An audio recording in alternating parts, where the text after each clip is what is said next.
Cheesy red sauce pasta. চলো তাহলে রেসিপিটা দেখে নেওয়া যাক। আমি এখানে টমেটোগুলোকে বয়েল করে নিয়েছি আর ওপর থেকে এভাবে খোসা ছাড়িয়ে একটা পেস্ট বানিয়ে নিতে হবে।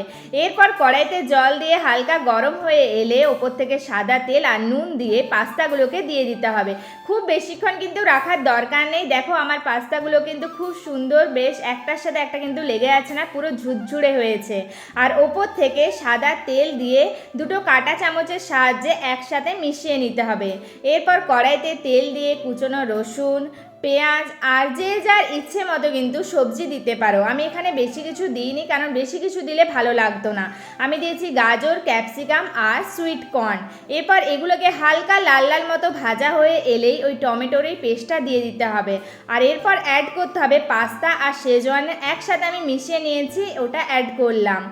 এরপর হালকা পরিমাণ মতো নুন দিও, আর যে যেমন ঝাল খাবে সেরকম শুকনো লঙ্কা গুঁড়ো দিও। আর আমি এখানে আমুলের ফ্রেশ ক্রিম ইউজ করছি, খুব একটা বেশি দিইনি, দেখে নাও কতটা দিয়েছি, তোমরা তোমাদের ইচ্ছে মতো দিতে পারো। এরপর এগুলোকে একসাথে মিশিয়ে নিয়ে পাস্তাগুলোকে দিয়ে দিলাম। আর পাস্তাটা দেওয়ার পর এখানে কিন্তু আমি চিজ গ্রেড করে দেব। আমি কিন্তু চিজটা গ্রেড করছি না, ও আমাকে হেল্প করে দিয়েছে।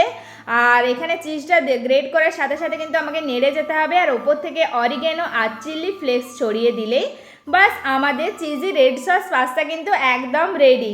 খেতে কিন্তু সত্যি বলছি দারুণ হয়েছিল, দারুণ, দুজনেরই খুব ভালো লেগেছিল। চলো আজ এখানে শেষ করলাম, টাটা।